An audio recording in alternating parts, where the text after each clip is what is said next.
Qiblə-i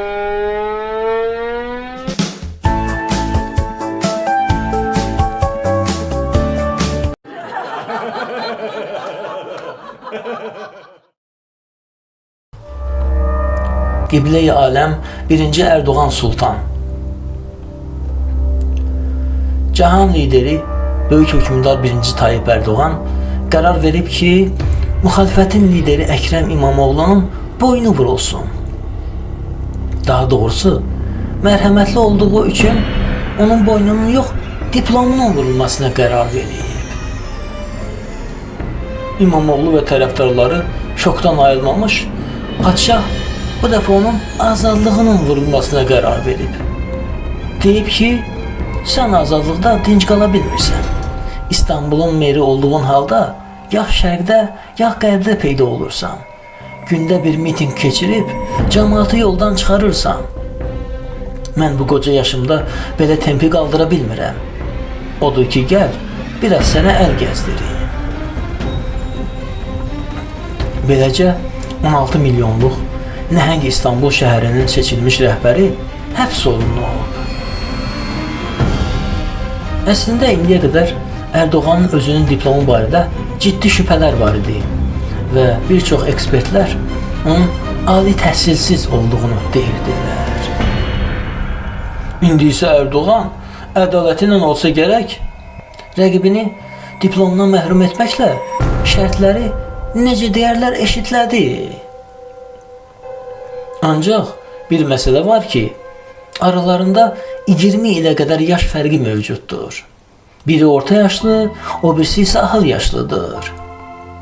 Bax, bunu eşitləmək üçün gərək Əkrəm bəy uzun illər həbsdə qalıb qocalsın. Erdoğan üçün bu nədir ki? O, bütün ölkəni 22 ildir ki, eşitləməklə məşğuldur.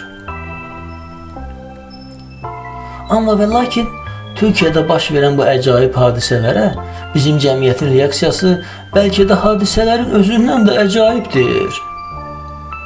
İndiyə qədər Erdoğan'ı Türk dünyasının lideri, xalqın sevimlisi adlandıran müdrik cəmaatımız əməlli başlı girinc vəziyyətə düşüb.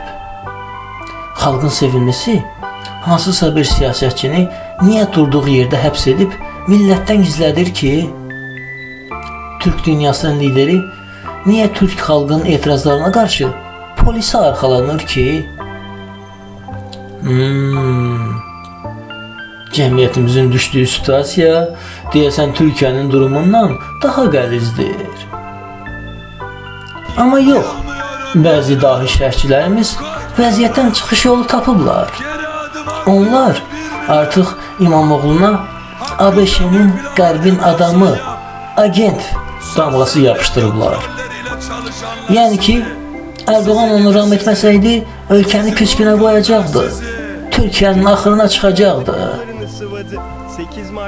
Sən bir işə bax. 16 milyon İstanbullunun ardıcıl ikinci dəfə seçdiyi və 6 ildir ki, ölkənin ən böyük şəhərini idarə edən bir adam anidən terrorist olur, korrupsioner, fırıldaqçı çıxır və faktiki olaraq xalqın iradəsi qəsb olunur.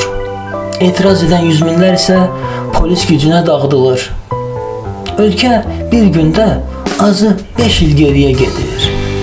Milli valyuta çökür.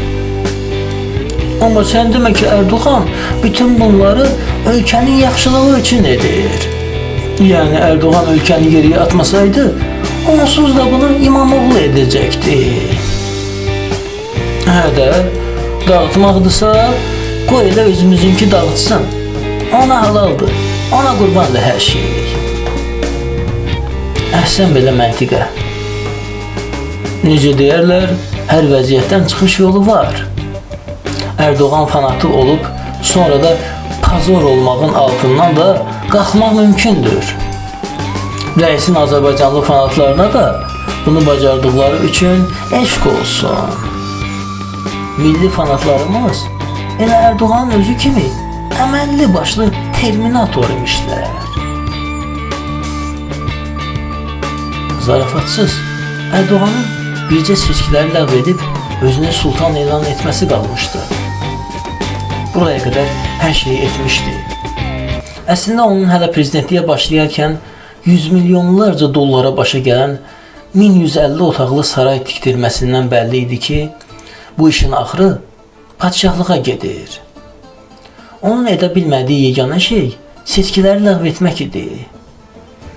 Artıq ölkənin ən böyük şəhərinin seçkisini ləğv etməsi və üstəlik də özünə hər cür səlahiyyəti verməsi, hətta müxalifət partiyasına rəhbər qoymaq səlahiyyətini verməsi o deməkdir ki, Türkiyədə seçki də tarixə qovuşur. Artıq ölkədə hər bir şeyə padişah qərar verəcək.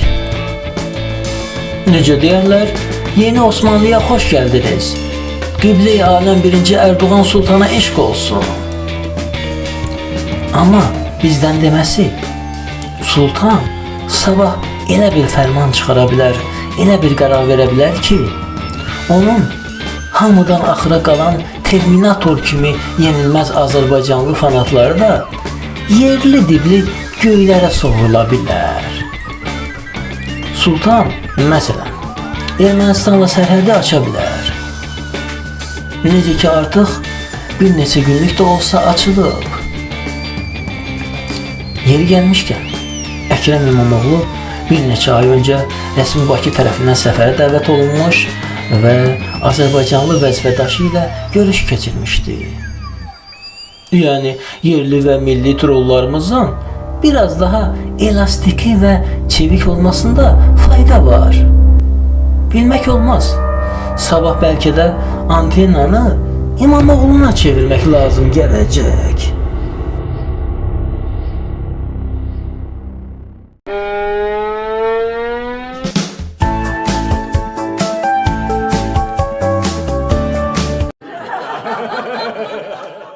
Komedi TV, gülmək üçün sadəcə bizə qoşul.